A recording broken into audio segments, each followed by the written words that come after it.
souffle cardiaque, c'est quoi? Le souffle cardiaque peut être la conséquence des infections ou de maladies, et peut parfois être le signe d'un problème coronarien plus grave. Le souffle cardiaque est quelque chose d'assez commun chez beaucoup de personnes, d'ailleurs, vous en avez sûrement déjà entendu parler. Le souffle cardiaque se traduit par un bruit, le sang qui passe par les valves du cœur ou à travers les vaisseaux sanguins qui se trouvent autour du cœur pousse ce dernier à émettre un bruit anormal qui ne ressemble en rien au rythme régulier qu'il a l'habitude d'avoir.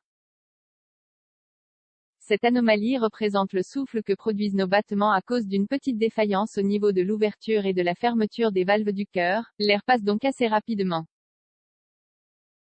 Il faut prendre ce mal au sérieux car cela peut parfois signaler un futur problème cardiaque. Qui sont les personnes qui peuvent en souffrir? Le souffle cardiaque pourrait se manifester de deux façons. De façon congénitale, à la naissance, et c'est même très commun chez les enfants, même si la plupart du temps ils sont traités pour de simples souffles innocents qui ne nécessitent qu'un simple suivi du cœur et un contrôle de son fonctionnement et de son évolution. Mais parfois, il peut s'agir d'un problème congénital, l'une des deux valves du cœur, ces valves sont comme deux portes qui permettent le flux du sang, ne fonctionnent pas normalement ou présentent certains risques.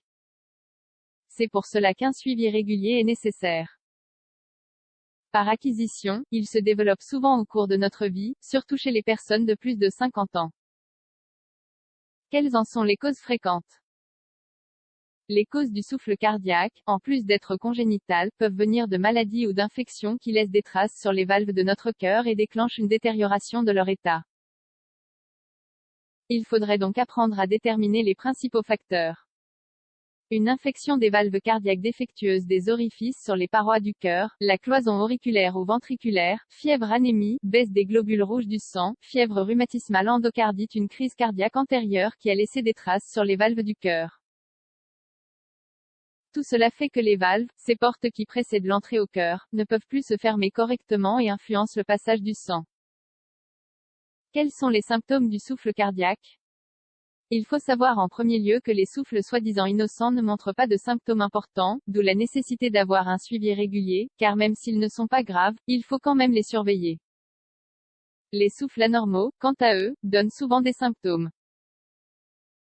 Et pour y voir plus clair, voici quelques indices qui vous aideront à diagnostiquer un problème cardiaque.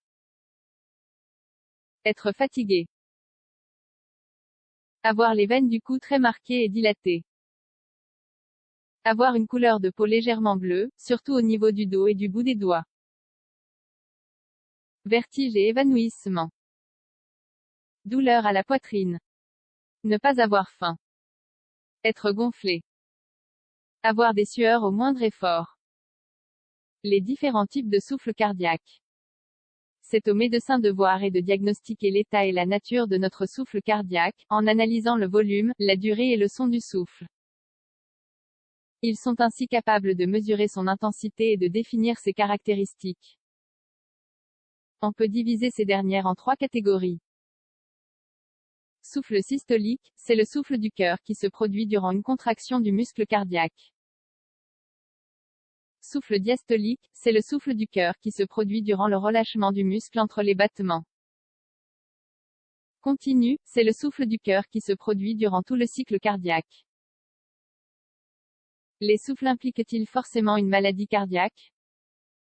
Non, tous les souffles ne sont pas synonymes de maladie cardiaque, car le cœur bat parfois de façon anormale simplement parce qu'on souffre d'une fièvre ou d'anémie. Cette anomalie disparaît un moment après. Mais il est toujours nécessaire d'aller consulter un spécialiste afin d'être sûr de l'état de cet organe et d'effectuer un électrocardiogramme et une échocardiographie si nécessaire. Cela vous permettrait de voir comment se porte votre cœur et comment il fonctionne. Votre santé est une priorité, ne négligez donc pas ce qu'il se passe au niveau de votre cœur, et n'hésitez pas à faire appel à un médecin à la première alerte.